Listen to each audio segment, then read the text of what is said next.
안녕하세요. 저는 한나라고 합니다. 제 안타까운 이야기 좀 들어보세요. 30해입니다. 제가 이 작은 수선소를 지킨 시간이요. 아침 6시면 어김없이 가게 문을 열고 밤 11시가 넘어서야 셔터를 내렸습니다. 손님들이 맡긴 옷 한 벌 한 벌에 정성을 다했어요. 찢어진 솔기를 꿰매고 해진 단추를 달고 낡은 옷에 새 생명을 불어넣는 일, 그게 제 전부였습니다. 사람들은 물었어요. 왜 그렇게까지 일하느냐고. 대답은 간단했습니다. 딸 서윤이 때문이었죠. 서윤이가 좋은 학교 다니고 좋은 직장 다니고 저보다 나은 삶을 살기를 바랐으니까요. 서윤이 아버지는 서윤이가 3살 때 교통사고로 세상을 떠났습니다. 그날 이후로 전 혼자였어요. 아니, 혼자가 아니었죠. 서윤이가 있었으니까요. 그 아이 하나만 바라보고 달려왔습니다. 영상 보시기 전에 구독과 좋아요 버튼 꼭 눌러주시면 큰 힘이 됩니다. 수선소 일은 고됐지만 서윤이가 웃을 때면 모든 피로가 사라졌어요. 엄마, 오늘 회사에서 칭찬받았어요. 그 한마디면 세상을 다 가진 기분이었습니다. 제 손은 늘 바늘에 찔려 거칠었지만 서윤이 손은 로션 향기가 났어요. 그게 좋았습니다. 제 딸은 저처럼 살지 않아도 되니까요. 가게는 좁았습니다. 3평 남짓한 공간에 재봉틀 2대와 다리미 그리고 옷걸이들이 빼곡했죠. 하지만 그곳이 제 전부였어요.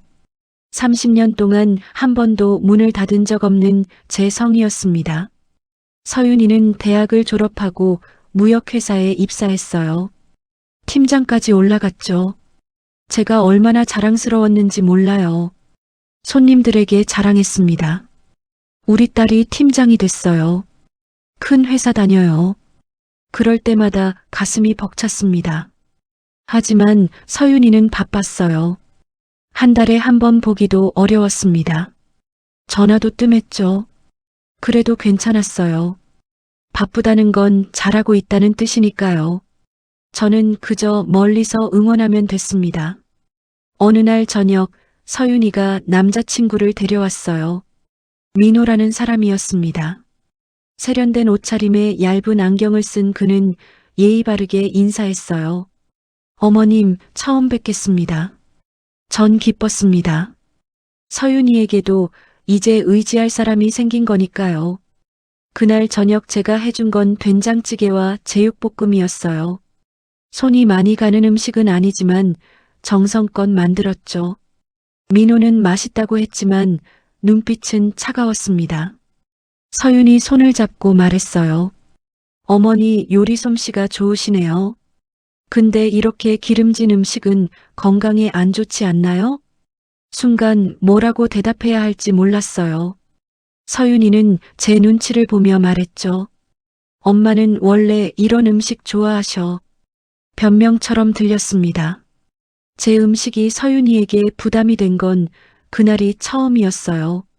그날 이후로 뭔가 달라지기 시작했습니다. 서윤이가 집에 올 때마다 민호도 함께 왔어요. 처음엔 반가웠는데 점점 그의 시선이 부담스러웠습니다. 제 낡은 가구들, 오래된 가전제품들, 좁은 방, 그 모든 게 그의 눈에 초라하게 비쳤을 거예요. 어머님, 이 동네는 재개발 예정 지역 아닌가요? 민호가 물었습니다. 전 고개를 끄덕였어요. 응, 몇 년 후에 재개발 들어온다더라. 그는 서윤이를 보며 말했죠. 그럼 지금 집값이 떨어질 텐데 미리 정리하는 게 좋지 않을까요? 서윤이는 대답하지 않았습니다. 하지만 그날 이후로 집에 대한 이야기가 자주 나왔어요. 언제 팔 거냐, 어디로 이사 갈 거냐, 노후 계획은 있느냐. 저는 그저 웃으며 대답했습니다. 아직 생각 안 해봤어. 여기서 계속 살면 되지 뭐. 사실 두려웠어요. 이 집을 떠나는 게 30년을 여기서 살았는데 어디로 가야 할지 몰랐습니다. 수선소도 여기 있고 단골 손님들도 다 이 동네 사람들이었어요. 제 삶의 뿌리가 여기 있었습니다. 그해 가을, 서윤이가 말했어요. 엄마, 나 민호랑 결혼할 것 같아. 기쁜 소식이었죠. 전 서윤이를 안아주며 말했습니다. 축하해, 우리 딸. 행복하게 살아. 서윤이는 제 품에서 잠깐 머물렀어요. 그 순간만큼은 옛날의 서윤이 같았습니다. 하지만 그 따뜻함은 오래가지 못했어요. 결혼 준비가 시작되면서 서윤이는 더 바빠졌고 민호의 방문은 잦아졌습니다. 그리고 그의 말들은 점점 더 직설적이 되어갔죠. 어머님, 서윤이 앞으로 경력 관리가 중요한데 이런 환경에서는 힘들지 않을까요? 무슨 뜻인지 알았습니다. 저를 떠나라는 거였죠. 하지만 전 아무 말도 하지 못했어요. 서윤이가 행복하다면 그것만으로도 충분했으니까요. 밤마다 재봉틀 앞에 앉아 생각했습니다. 제가 서윤이 인생의 짐이 되고 있는 건 아닐까? 제 존재가 서윤이 발목을 잡고 있는 건 아닐까? 바늘을 들 때마다 손이 떨렸어요. 30년 동안 한 번도 떨린 적 없던 손이었는데 말이죠. 어느 날 밤 전 혼자 중얼거렸습니다. 서윤아, 엄마가 내 짐이 되고 있니? 대답은 없었어요. 어두운 방 안에서 재봉틀 소리만 덩그러니 울렸습니다. 그 소리가 외로웠어요. 처음으로 제 삶이 외롭게 느껴졌습니다. 하지만 전 여전히 바랐어요. 서윤이가 웃는 얼굴로 저를 찾아오기를, 옛날처럼 제 어깨에 기대어 엄마 보고 싶었어라고 말해주기를. 그 작은 바람 하나만 있으면 전 견딜 수 있었습니다. 그게 제가 30년을 버틴 이유였으니까요. 바늘로 버틴 세월, 그 끝에서 전 여전히 딸을 기다리고 있었습니다. 인생은 단 하루 만에 무너질 수 있습니다. 전화벨이 울렸습니다. 오후 3시 수선소에 손님이 없던 한가한 시간이었어요. 서윤이었습니다. 목소리가 떨리고 있었죠. 엄마, 나 회사 잘렸어. 순간 귀를 의심했습니다. 뭐라고? 무슨 소리야? 서윤이는 울먹이며 말했어요.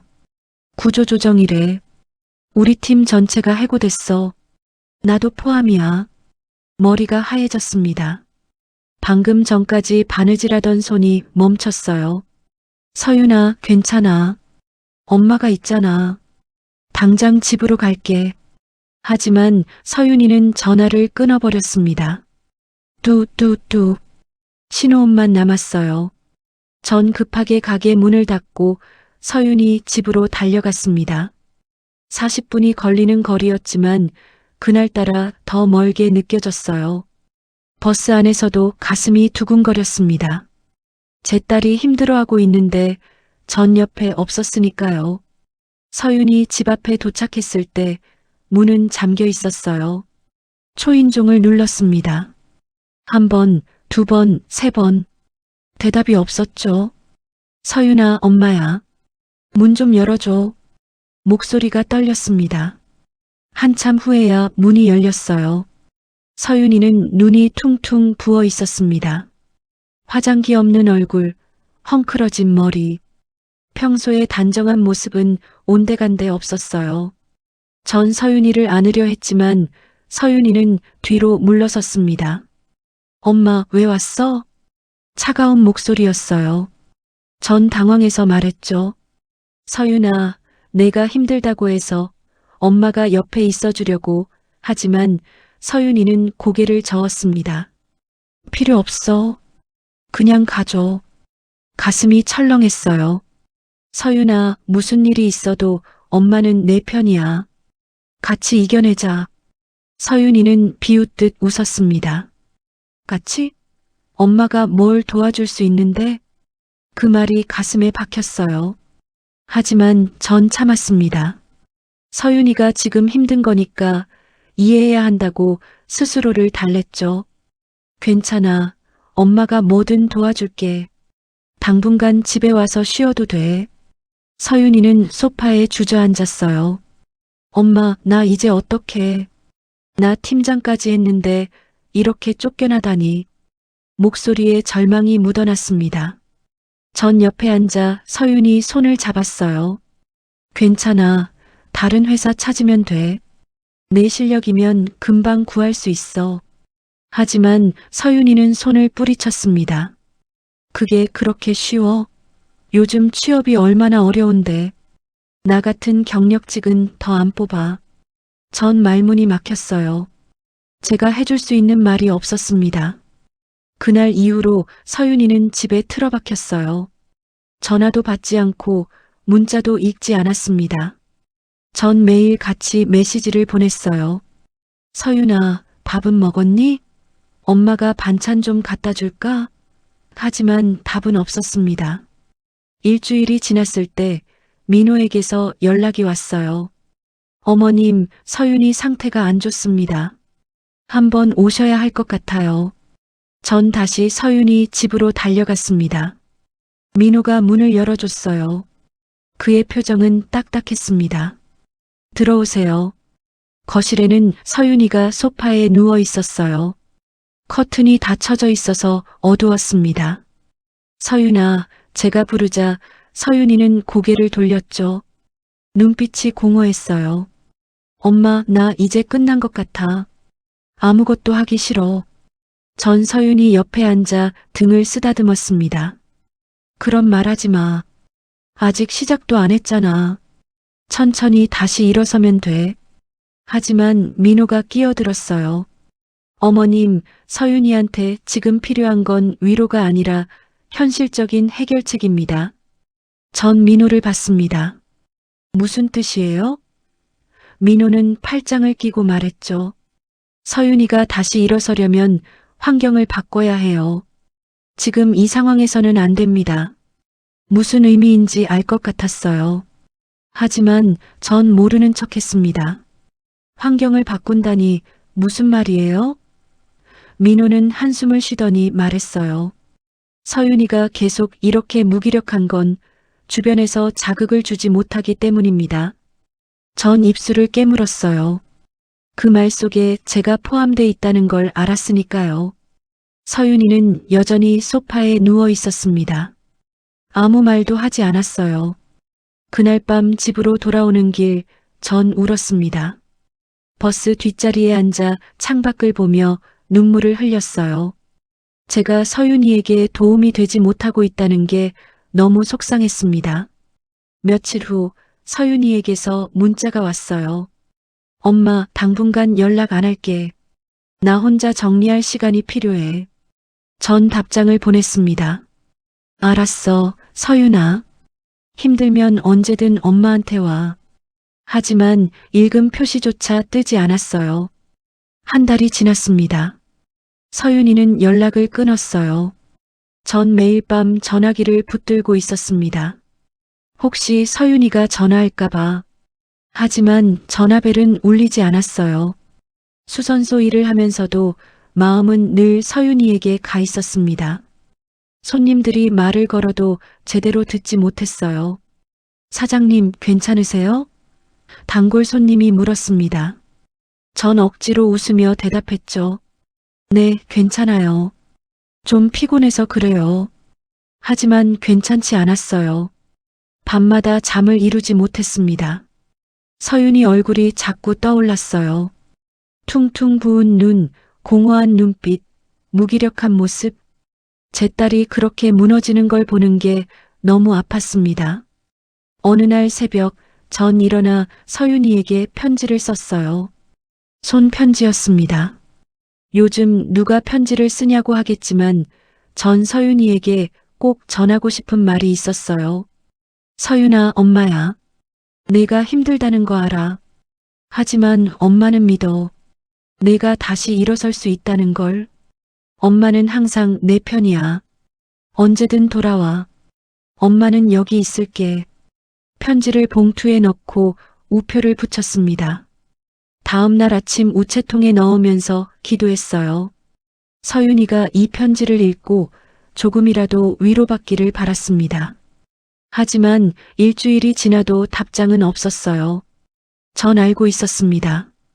서윤이가 저를 멀리하고 있다는 걸, 그게 서윤이 방식이라는 걸. 하지만 그래도 전 기다렸어요. 딸이 돌아올 날을 믿으며 말이죠. 예고 없는 추락, 그 밑바닥에서 전 여전히 딸의 이름을 부르고 있었습니다. 작은 불씨가 큰 폭발이 되다 때로는 가까운 사람의 한마디가 모든 것을 무너뜨립니다. 2달이 지났습니다. 서윤이는 여전히 연락이 없었어요. 전 매일 휴대폰을 확인했지만 서윤이 이름은 뜨지 않았습니다. 대신 민호에게서 가끔 문자가 왔어요. 어머님, 서윤이 상태 여전히 안 좋습니다. 짧고 건조한 문장들이었죠. 어느 날 저녁 민호가 직접 수선소로 찾아왔습니다. 문을 열고 들어오는 그의 얼굴은 피곤해 보였어요. 어머님, 잠깐 이야기 좀 할 수 있을까요? 전 고개를 끄덕이고 의자를 권했습니다. 민호는 앉지 않았어요. 서서 말했습니다. 어머님, 솔직하게 말씀드릴게요. 서윤이가 이렇게 된 건 어머님 때문입니다. 귀를 의심했어요. 뭐라고요? 민호는 차갑게 말했죠. 서윤이가 짐을 지고 있어요. 어머님이라는 짐을요. 가슴이 철렁 내려앉았습니다. 민호 씨, 그게 무슨 말이에요? 민호는 한숨을 쉬더니 말했어요. 서윤이는 평생 어머님을 부양해야 한다는 부담을 안고 살았어요. 그 부담이 서윤이 발목을 잡고 있습니다. 전 말문이 막혔어요. 민호는 계속 말했습니다. 서윤이가 재취업을 못하는 이유도 그거예요. 심리적 압박이 너무 커서 제대로 된 판단을 못하는 겁니다. 어머님이 서윤이를 놓아주지 않으니까요. 저는 그냥 서윤이가 잘 되길 바란 것뿐이에요. 제 목소리가 떨렸습니다. 민호는 고개를 저었어요. 바라는 것과 짐 지우는 건 다릅니다. 어머님은 모르셨겠지만 서윤이는 항상 어머님 눈치를 봤어요. 자기 인생을 살지 못했죠. 그 말이 칼처럼 꽂혔습니다. 전 의자에 주저앉았어요. 저는 서윤이를 위해 평생을 살았는데 민호는 냉정하게 말했습니다. 그게 문제예요. 어머님 인생이 서윤이한테 전부 달려 있으니 서윤이도 숨을 못 쉬는 겁니다. 전 고개를 들어 민호를 봤어요. 그래서 어쩌라는 거예요? 민호는 잠시 망설이다 말했습니다. 거리를 두세요. 서윤이한테 공간을 주세요. 어머님이 없어야 서윤이가 다시 일어설 수 있습니다. 그 순간 모든 게 무너지는 것 같았어요. 30년을 바쳐 키운 딸이 이제 저를 떠나야 한다는 거였습니다. 전 울먹이며 물었어요. 민호 씨, 서윤이도 그렇게 생각하나요? 민호는 고개를 끄덕였습니다. 네, 서윤이도 알고 있어요. 하지만 어머님한테 직접 말하기 힘들어하죠. 전 눈물이 났습니다. 참으려 했지만 참을 수 없었어요. 저는 서윤이 없으면 아무것도 아니에요. 민호는 한숨을 쉬더니 말했습니다. 그게 바로 문제입니다, 어머님. 어머님 인생이 서윤이한테 달려 있으면 서윤이는 절대 자유로울 수 없어요. 민호가 나간 후 전 한참을 울었습니다. 수선소 안에 혼자 앉아 눈물을 흘렸어요. 창밖은 어두워지고 있었지만 전 불도 켜지 않았습니다. 그냥 어둠 속에 앉아 있고 싶었어요. 며칠 후 서윤이에게서 전화가 왔습니다. 2달 만이었어요. 엄마, 서윤이 목소리는 떨리고 있었습니다. 전 반가워서 말했죠.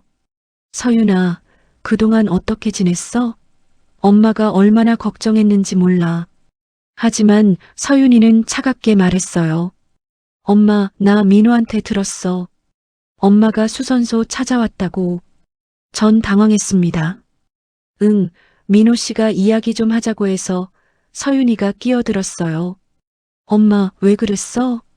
왜 내 일에 계속 끼어들어? 서윤아, 엄마는 그냥 내가 걱정돼서. 서윤이는 목소리를 높였습니다. 걱정? 엄마가 날 걱정한다고 하면서 항상 내 인생을 망쳐왔잖아. 전 숨이 막혔어요. 서윤아, 그게 무슨 말이야? 서윤이는 울먹이며 말했습니다. 엄마는 몰랐겠지. 내가 얼마나 힘들었는지. 엄마 뒷바라지하느라 내 인생은 없었어. 친구들 만날 때도 여행 갈 때도 항상 엄마 생각했어. 엄마 혼자 두고 가면 안 될 것 같아서 가슴이 찢어지는 것 같았어요. 서윤아, 엄마는 내가 그렇게 생각할 줄 몰랐어. 미안해. 하지만 서윤이는 멈추지 않았습니다. 미안하다고 다야? 엄마는 항상 미안하다고만 하고 아무것도 바꾸지 않았잖아. 전 울면서 말했어요. 서윤아, 그럼 엄마가 어떻게 하면 돼? 말해줘. 엄마가 다 할게. 서윤이는 한참을 침묵하다 말했습니다. 거리를 더 줘, 엄마. 나한테 공간을 줘. 내가 숨 쉴 수 있게. 전화가 끊겼어요.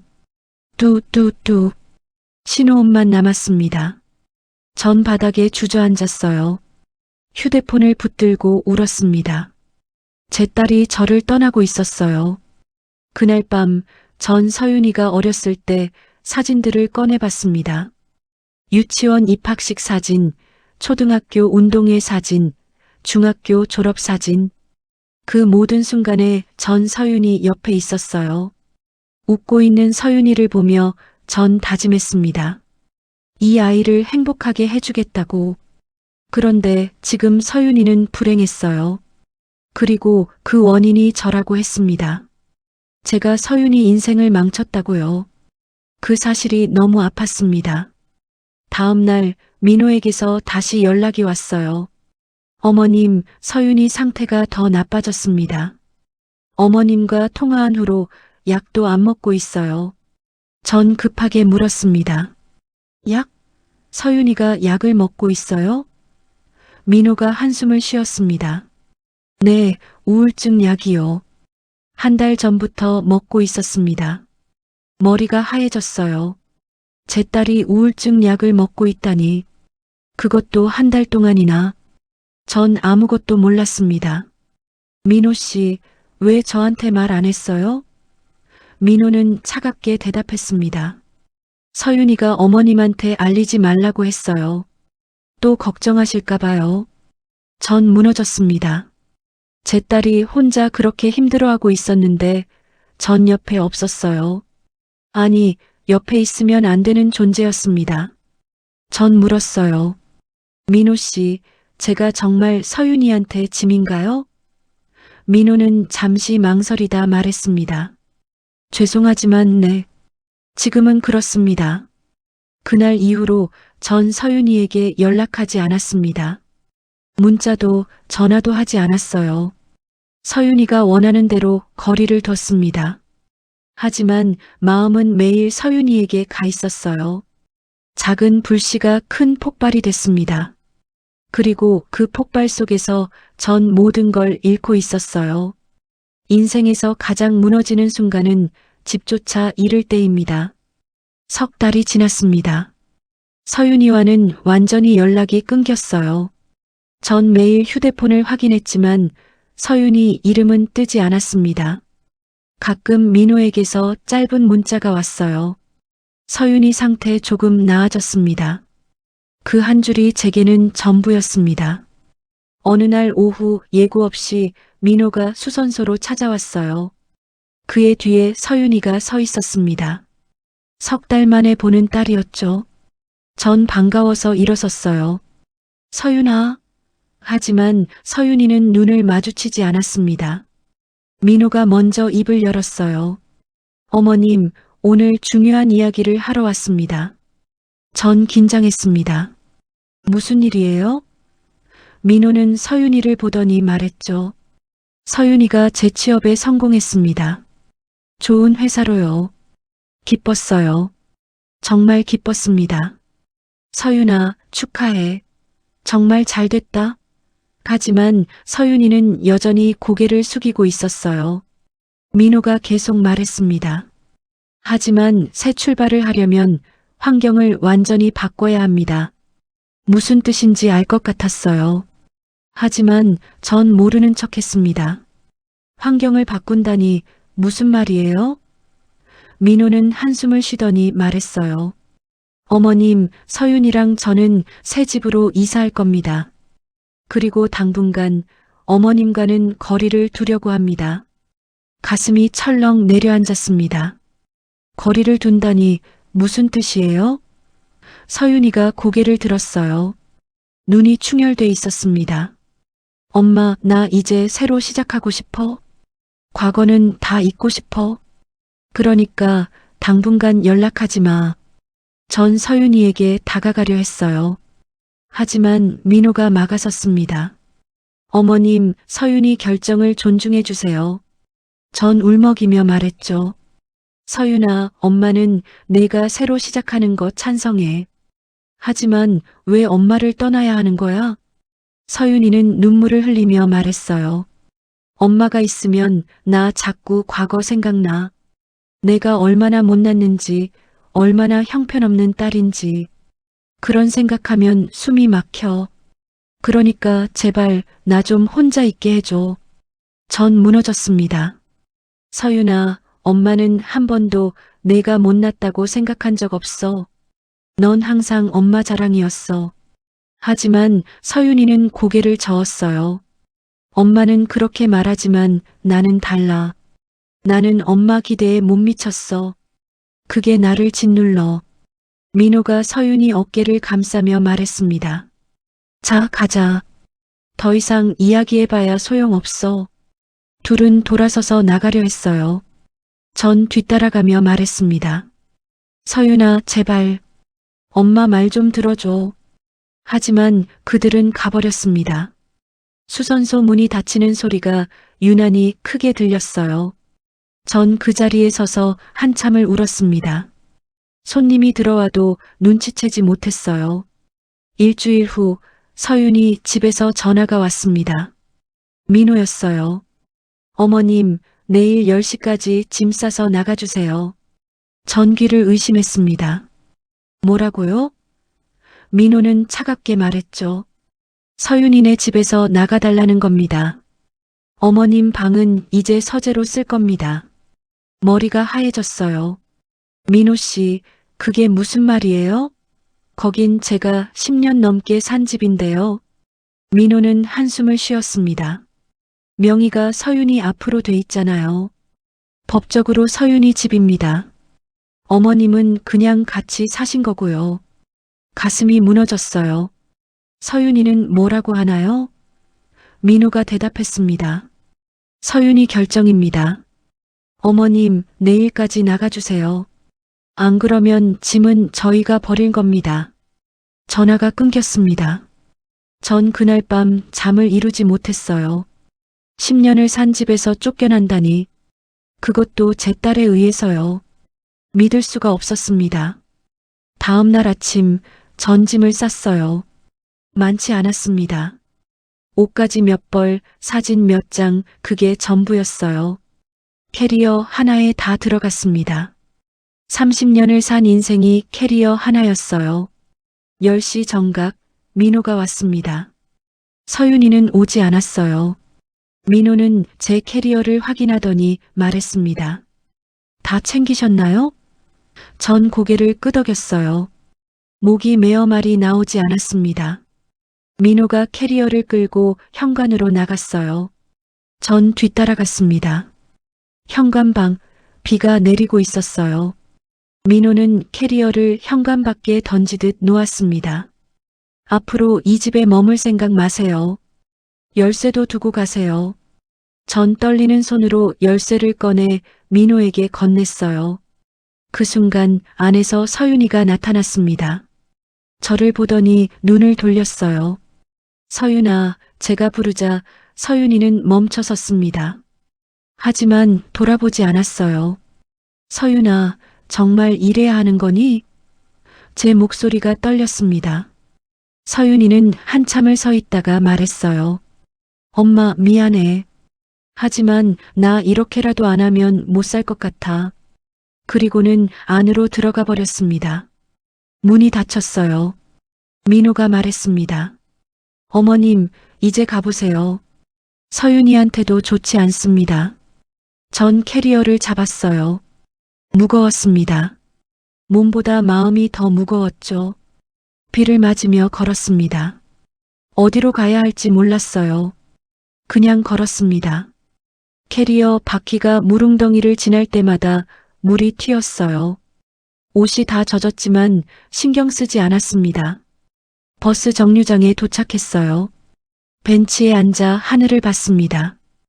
회색 구름이 낮게 깔려 있었어요. 마치 제 마음 같았습니다. 어느새 해가 지고 있었어요. 전 여전히 정류장에 앉아 있었습니다. 어디로 가야 할지 몰랐으니까요.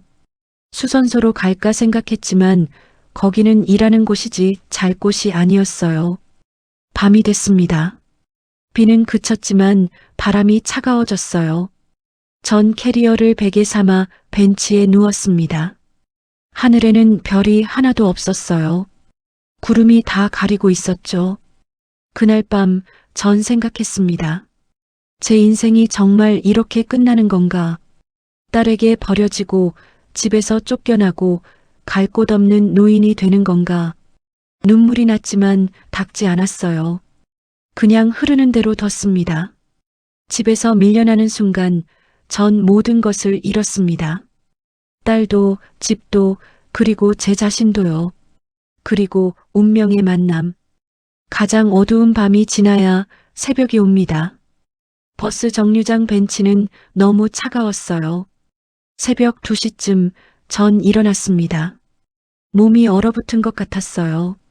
캐리어를 끌고 근처 24시간 편의점으로 갔습니다. 따뜻한 커피 한 잔을 사서 밖에 서 있었어요. 어디로 가야 할까? 계속 생각했지만 답이 없었습니다. 수선소는 너무 좁았고 친구나 친척도 없었어요. 30년을 일만 하며 살았더니 이제 기댈 곳이 하나도 없었습니다. 새벽 4시 전 버스터미널로 갔어요. 거기라도 따뜻할 것 같았으니까요.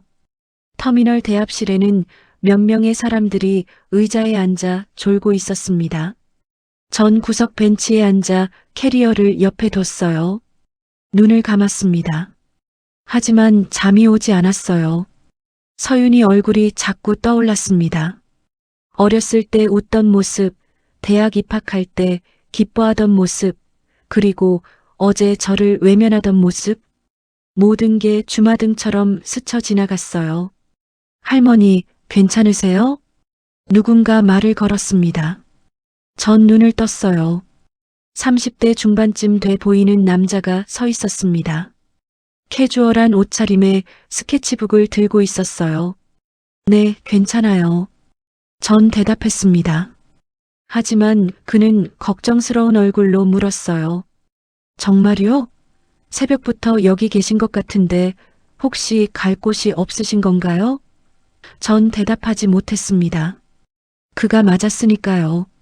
남자는 옆에 앉으며 말했어요. 제 이름은 도연입니다. 건축 디자이너예요. 할머니는요? 전 망설이다 대답했습니다. 한나예요. 수선소를 운영하고 있어요. 도연은 고개를 끄덕이더니 물었습니다. 수선소요? 오래 하셨나 봐요. 전 쓸쓸하게 웃으며 말했어요. 30년 했어요. 이제는 그것도 의미가 없지만요. 도연은 잠시 생각하다 물었어요. 왜 그렇게 생각하세요? 전 입술을 깨물었습니다. 말하고 싶지 않았지만 어쩐지 이 낯선 사람에게는 말할 수 있을 것 같았어요. 제 딸이 저를 버렸어요. 목소리가 떨렸습니다. 30년을 딸만 바라보고 살았는데 이제 저는 짐이래요. 그래서 집에서도 쫓겨났어요. 도연은 아무 말 없이 들었습니다. 판단하지 않았어요. 그냥 들어줬습니다. 그게 고마웠어요. 한참 후 도연이 말했습니다. 한나 할머니, 혹시 일자리에 관심 있으세요? 전 놀라서 그를 봤어요. 일자리요? 도연은 고개를 끄덕이며 말했죠. 네, 저희가 하는 프로젝트에 할머니 같은 분이 필요해요. 무슨 프로젝트인데요? 도연은 스케치북을 펼쳤습니다. 여러 건물과 공간 디자인이 그려져 있었어요. 도시 재생 프로젝트예요. 버려진 골목을 다시 살리는 일이죠. 그런데 단순히 건물만 고치는 게 아니라 그 안에 사람들의 이야기를 담으려고 해요. 전 이해하지 못했습니다. 그게 저랑 무슨 상관이에요? 도연은 웃으며 말했어요. 할머니가 하신 수선일이 바로 그거잖아요. 낡고 버려진 것을 다시 살리는 일. 저희 프로젝트도 똑같아요. 버려진 골목을 다시 살리는 거예요. 전 아직도 확신이 서지 않았어요. 하지만 저는 건축은 몰라요. 도연은 고개를 저었습니다. 건축 지식은 필요 없어요. 할머니의 손기술과 감각이 필요한 거예요. 옷을 고치듯이 공간도 고칠 수 있어요. 잠시 망설였습니다. 그러다 물었어요. 왜 저한테 이런 제안을 하는 거예요? 저는 아무것도 아닌 사람인데. 도연은 진지하게 말했습니다. 아니요, 할머니는 30년 동안 한 가지 기술을 갈고 닦은 장인이에요. 그런 분이 저희한테 필요해요. 가슴이 뜨거워졌어요. 오랜만에 누군가 제 가치를 인정해 주는 것 같았습니다. 하지만 지금 제 상황이 도연이 끼어들었어요. 지금 상황은 중요하지 않아요. 중요한 건 할머니가 무엇을 할 수 있느냐예요. 전 눈물이 날 것 같았습니다. 참으려 했지만 눈시울이 붉어졌어요. 도연은 명함을 꺼내 건넸습니다. 생각해 보세요. 그리고 마음이 정해지면 연락 주세요. 저희 사무실에서 기다리고 있을게요. 명함을 받아들었습니다. 도현 건축 디자이너, 도시 재생 사회적 기업 대표라고 적혀 있었어요. 전 떨리는 목소리로 물었습니다. 정말 제가 도움이 될 수 있을까요? 도연은 환하게 웃으며 말했어요. 확신해요. 할머니의 손은 마법 같거든요. 30년 동안 수많은 옷을 살려냈잖아요. 이제는 공간을 살려보는 거예요. 그는 일어서며 말했습니다. 저는 이제 가봐야 해요. 할머니, 오늘 꼭 따뜻한 곳에서 쉬세요. 그리고 생각해 보세요. 할머니 인생은 아직 끝나지 않았어요. 도연이 떠난 후 전 명함을 한참 들여다봤습니다. 새벽 5시 터미널에 아침 첫 버스를 기다리는 사람들이 하나둘 들어오기 시작했어요. 전 명함을 주머니에 넣었습니다. 그날 아침 전 수선소로 돌아갔어요. 문을 열고 들어가니 익숙한 냄새가 났습니다. 천과 실 그리고 오래된 나무 냄새. 이곳이 제 유일한 안식처였어요. 재봉틀 앞에 앉았습니다. 손을 올려놓으니 마음이 조금 안정됐어요.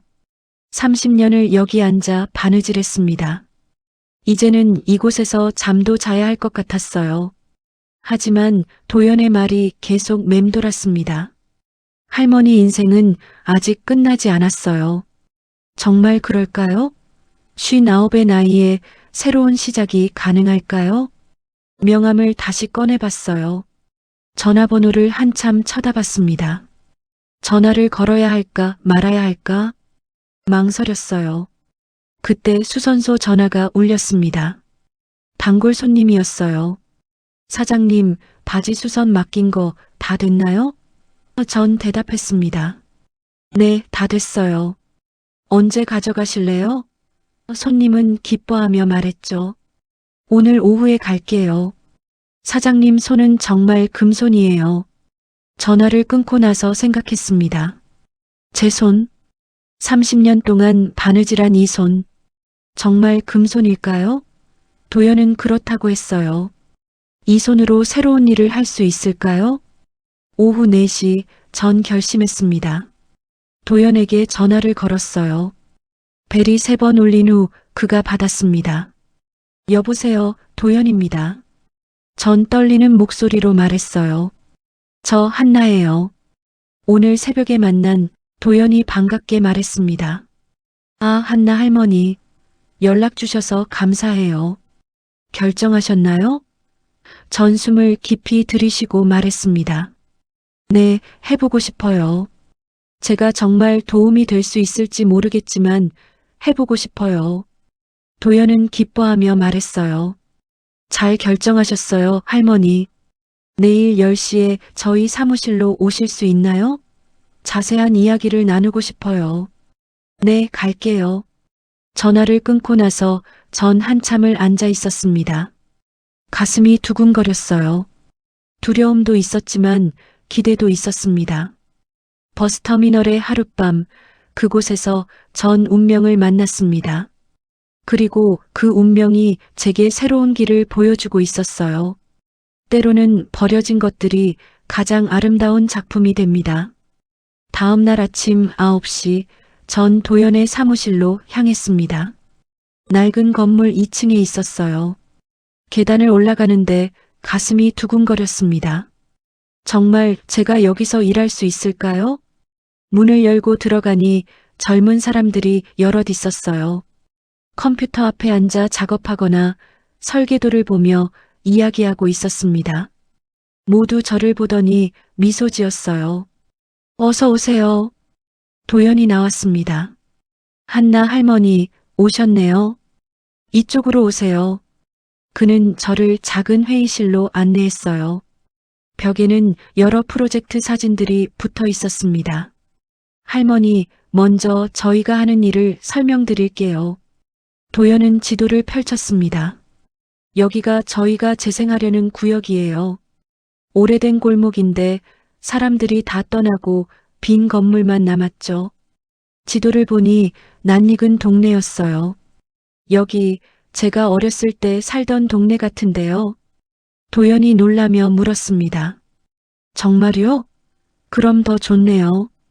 그 시절의 기억을 살릴 수 있겠어요. 도연은 설명을 이어갔어요.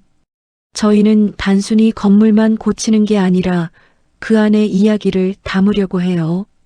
폐자재를 활용해서 작품을 만들고 주민들의 기억을 공간에 새기는 거죠. 제가 구체적으로 뭘 하면 되나요? 전 물었습니다.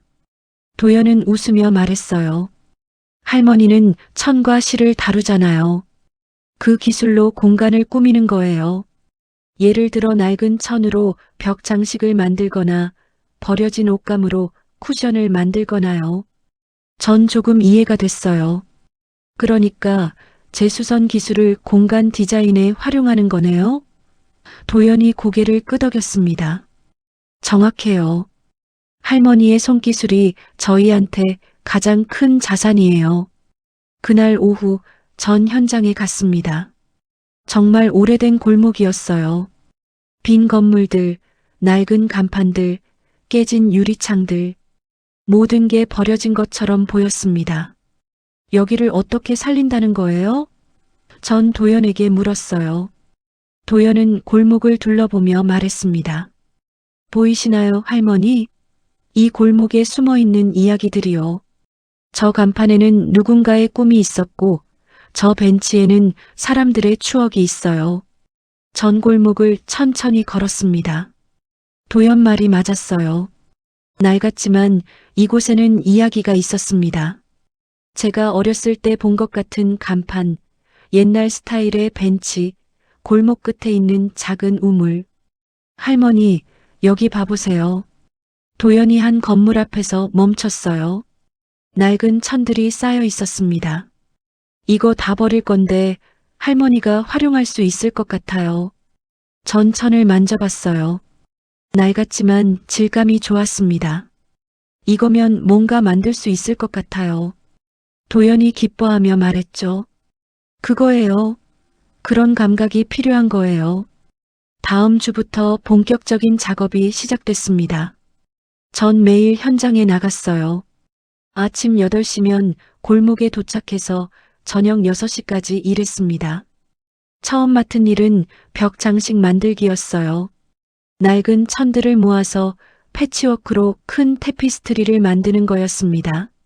30년 동안 옷을 수선하며 익힌 기술이 여기서 빛을 발했어요. 할머니, 정말 멋져요. 젊은 직원들이 감탄했습니다. 전 쑥스러웠어요. 하지만 기분이 좋았습니다. 오랜만에 누군가에게 인정받는 기분이었어요. 다음은 쿠션 만들기였습니다. 버려진 옷감들을 모아 다양한 무늬의 쿠션을 만들었어요. 각각의 쿠션에는 이야기가 담겼습니다. 어떤 건 옛날 한복천으로, 어떤 건 학교 교복천으로 만들었죠. 이 쿠션들은 단순한 장식이 아니에요. 도연이 말했습니다. 각각이 이 동네 사람들의 기억이에요. 할머니가 그걸 살려낸 거예요. 한 달이 지났습니다. 골목은 조금씩 변하기 시작했어요. 빈 건물 벽에는 제가 만든 테피스트리가 걸렸고 벤치에는 형형색색의 쿠션이 놓였습니다. 낡은 간판들은 깨끗하게 닦여 새로운 의미를 얻었어요. 할머니, 이거 봐보세요. 어느 날 도연이 신문을 들고 왔어요. 기사가 실려 있었습니다. 버려진 골목을 되살리는 손길, 도시 재생 프로젝트의 새로운 시도라는 제목이었어요. 기사 안에는 제 이야기도 있었습니다. 30년 경력의 수선 장인 한나 씨가 천과 실로 골목에 생명을 불어넣고 있다. 전 믿을 수가 없었어요. 제가 신문에 나다니요. 할머니, 이제 유명인이에요. 직원들이 축하해줬습니다. 전 웃으며 말했어요. 아니에요. 전 그냥 제 일을 한 것뿐이에요. 하지만 가슴속에서는 뭔가 뜨거운 게 올라왔습니다. 2달째 프로젝트는 더 확대됐어요. 이제는 교육 프로그램도 시작했습니다. 지역 청년들에게 리폼 기술을 가르치는 거였어요. 전 선생님이 됐습니다. 오늘은 낡은 청바지를 가방으로 만들어 볼 거예요. 전 7, 8명의 청년들 앞에서 시범을 보였습니다. 처음에는 떨렸지만 가르치다 보니 자신감이 생겼어요. 선생님, 정말 신기해요. 버릴 뻔한 옷이 이렇게 멋진 가방이 되다니요. 한 학생이 감탄했습니다. 전 웃으며 말했어요. 버려진 것은 없어요. 다만 새로운 쓰임을 찾지 못했을 뿐이죠. 그 말을 하면서 전 깨달았습니다. 저도 마찬가지였구나. 버려진 게 아니라 새로운 쓰임을 찾지 못했을 뿐이었어요. 그리고 도연이 그 쓰임을 찾아준 거였습니다. 3달째 골목은 완전히 달라졌어요. 사람들이 찾아오기 시작했습니다. 사진을 찍고 쿠션에 앉아 쉬고 테피스트리 앞에서 이야기를 나눴어요. 이 골목이 이렇게 예뻤나요? 한 주민이 물었습니다. 전 웃으며 대답했어요. 예뻤어요. 단지 잊혀졌을 뿐이죠. 이제 다시 기억되고 있어요. 어느 날 저녁 도연이 말했습니다. 할머니, 이 프로젝트는 할머니 덕분에 성공했어요. 할머니가 없었다면 이렇게 따뜻한 공간이 되지 못했을 거예요. 전 고개를 저었어요. 아니에요. 도연 씨가 기회를 줘서 제가 할 수 있었어요. 도연은 웃으며 말했습니다. 우리 둘 다 필요했어요. 제 아이디어와 할머니의 손길. 그게 만나 기적을 만든 거예요. 그날 밤 전 골목을 혼자 걸었습니다. 제가 만든 작품들이 곳곳에 있었어요. 벽에 테피스트리, 벤치에 쿠션, 창문에 천장식, 모두 제 손을 거쳐간 것들이었습니다. 가슴이 벅찼어요. 30년 동안 수선소에서만 일했는데 이제는 이렇게 넓은 공간을 채우고 있었습니다. 제 손길이 많은 사람들에게 닿고 있었어요. 버려진 골목을 되살리는 손길, 그것은 제 손이었습니다. 그리고 그 손길은 단지 골목만 살린 게 아니었어요. 저 자신도 살렸습니다. 새로운 삶, 인생의 2번째 막이 열릴 때 우리는 다시 태어납니다. 프로젝트가 성공한 후 3달이 지났습니다. 골목은 이제 지역 명소가 됐어요. 주말마다 사람들이 찾아왔고 언론에서도 여러 번 취재를 나왔습니다. 어느 날 도연이 저를 불렀어요. 할머니, 좋은 소식이 있어요. 전 그를 따라 회의실로 갔습니다. 거기에는 몇 명의 사람들이 앉아 있었어요. 할머니, 소개할게요. 이분들은 다른 지역 도시 재생 담당자들이에요. 할머니와 함께 일하고 싶어 하세요. 전 놀라서 그들을 봤습니다. 한 분이 일어서며 말했어요. 한나 선생님, 선생님의 작업을 보고 정말 감동받았습니다. 저희 지역에서도 같은 프로젝트를 하고 싶은데 선생님이 함께 해주실 수 있을까요? 전 당황했습니다. 저는 그냥 수선만 해온 사람인데요. 그분이 웃으며 말했어요. 아니요, 선생님은 도시공예 전문가예요. 버려진 것을 살리는 예술가죠. 도시공예 전문가. 그 말이 가슴에 와 닿았어요. 전 평생 제 자신을 그냥 수선집 아줌마라고 생각했는데 이제는 전문가라고 불리는 거였습니다. 할머니, 생각해 보세요. 도연이 말했습니다. 이건 정말 좋은 기회예요. 할머니의 기술을 더 많은 곳에 나눌 수 있어요. 그날 밤 전 오래 생각했습니다. 정말 제가 이 일을 계속할 수 있을까요? 59의 나이에 새로운 직업을 갖는다는 게 현실적일까요? 하지만 지난 몇 달을 돌아봤어요. 전 정말 행복했습니다. 매일 아침 일어나는 게 즐거웠고 사람들이 제 작품을 보고 기뻐하는 모습이 제게 큰 기쁨을 줬어요. 다음 날 전 도연에게 말했습니다.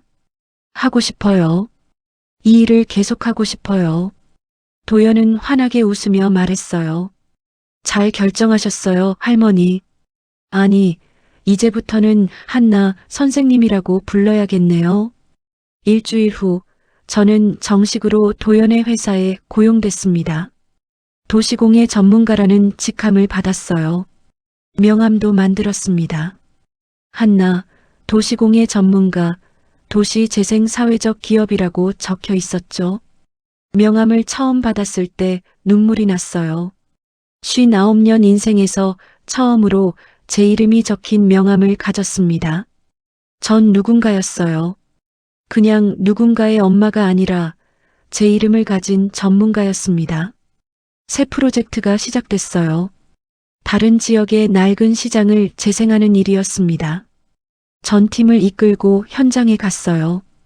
젊은 직원들이 제 지시를 따랐습니다. 한나 선생님, 이 천은 어떻게 활용하면 좋을까요? 직원이 물었습니다. 전 천을 만져보고 말했어요.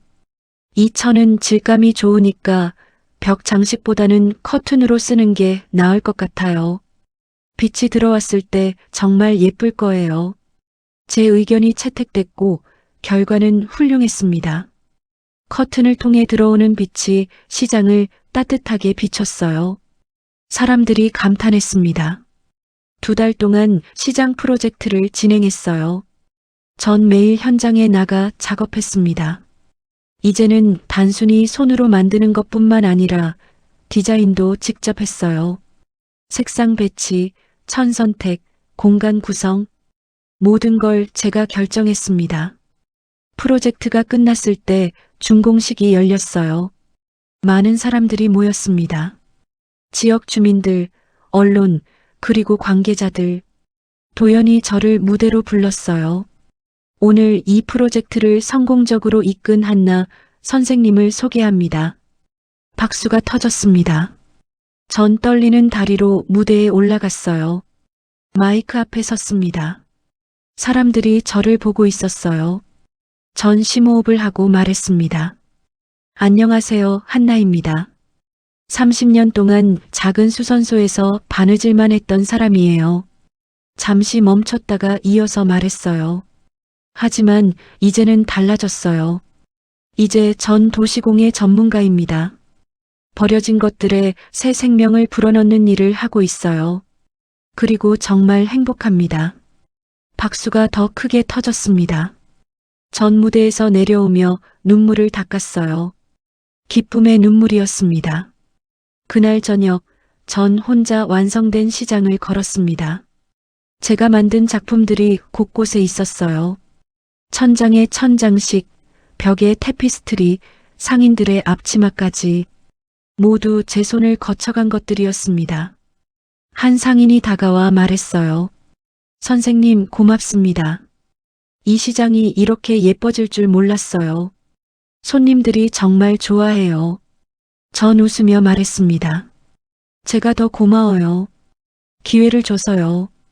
다음 주 저는 교육 프로그램을 확대했습니다. 이제는 정기적으로 강의를 하게 됐어요. 한 달에 2번 지역 주민들에게 리폼과 공예 기술을 가르쳤습니다. 선생님, 저도 선생님처럼 새로운 일을 시작할 수 있을까요? 한 중년 여성이 물었어요. 전 그녀의 손을 잡으며 말했습니다. 물론이에요. 나이는 중요하지 않아요. 중요한 건 시작하는 용기예요. 3달 후 저는 책을 내기로 했습니다. 제 이야기와 도시공예 기술을 담은 책이었어요.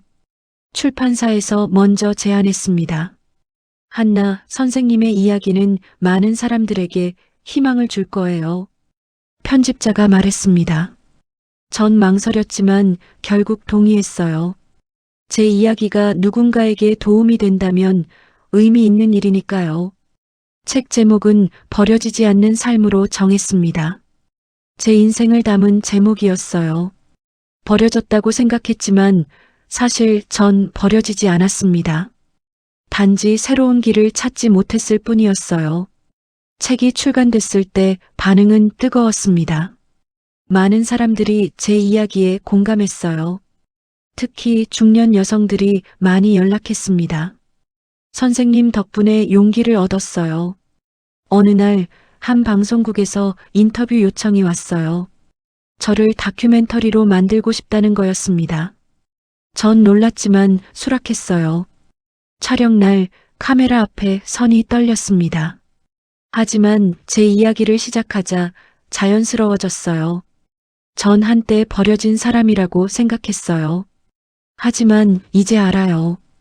버려진 게 아니라 새로운 시작을 준비하고 있었던 거예요. 다큐멘터리가 방송됐을 때 많은 사람들이 봤습니다. 제 휴대폰에는 응원 메시지가 쏟아졌어요. 선생님 이야기를 보고 울었어요. 저도 다시 시작할 용기를 얻었습니다. 새로운 이름, 새로운 삶. 전 이제 더 이상 그냥 수선집 아줌마가 아니었어요. 한나, 도시공예 전문가. 그게 제 새로운 이름이었습니다. 모든 이별은 결국 새로운 만남을 위한 준비입니다. 1년이 지났습니다. 제 삶은 완전히 달라져 있었어요. 도시공예 전문가로서 여러 프로젝트를 성공시켰고 많은 사람들에게 희망을 주는 강사가 됐습니다. 이제 저는 제 이름으로 살고 있었어요. 어느 봄날 오후 사무실 전화가 울렸습니다. 한나 선생님 계신가요? 낯익은 목소리였어요. 가슴이 철렁했습니다.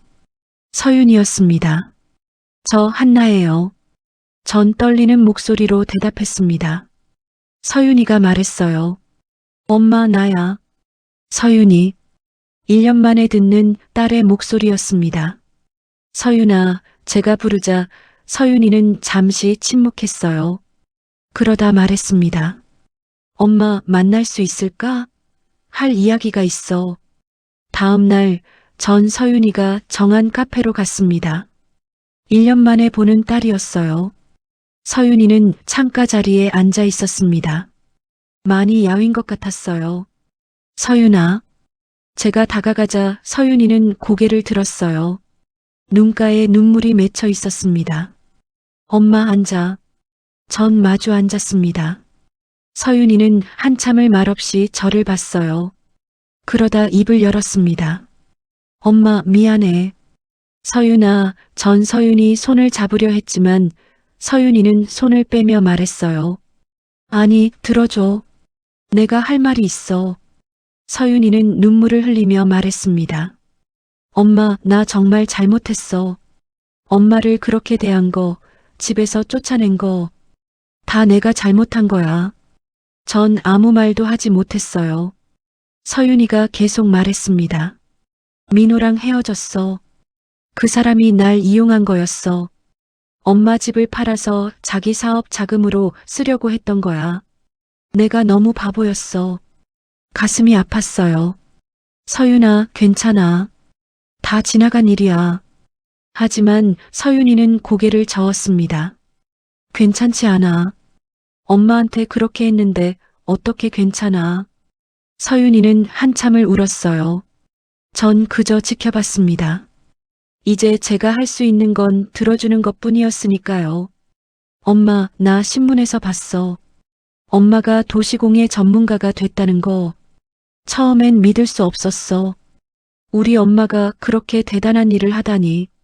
전 조용히 말했습니다. 서윤아, 엄마도 새로운 삶을 시작했어. 내가 준 시간 덕분이야.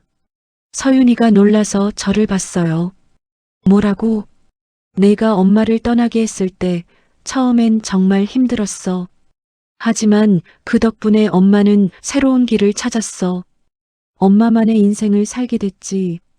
서윤이는 눈물을 닦으며 말했어요. 엄마, 그래도 내가 한 짓은 용서받을 수 없어. 나 정말 나쁜 딸이야. 전 고개를 저었습니다.